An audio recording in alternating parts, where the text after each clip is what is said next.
मित्रांनो, बघू शकता माझा तिसरा पार्ट आलेला आहे आणि तुम्ही बघू शकता आमचं हे मच्छी पालन गड्डा आहे.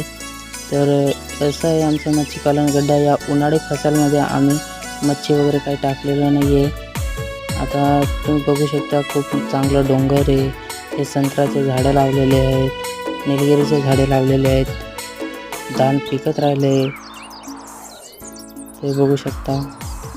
शेती करणं अवघड आहे मित्रांनो. प्लीज लाईक सबस्क्राईब करायला विसरू नका मित्रांनो. तुमचा साथ असल्याशिवाय आम्हाला काही करू शकत येत नाही मित्रांनो. प्लीज लाईक आणि सबस्क्राईब करा. तुमच्यासाठी मी चांगले व्लॉग बनवायची कोशिश करेन मित्रांनो. हे बघू शकता आमचं शेत असं आहे. हे बघा.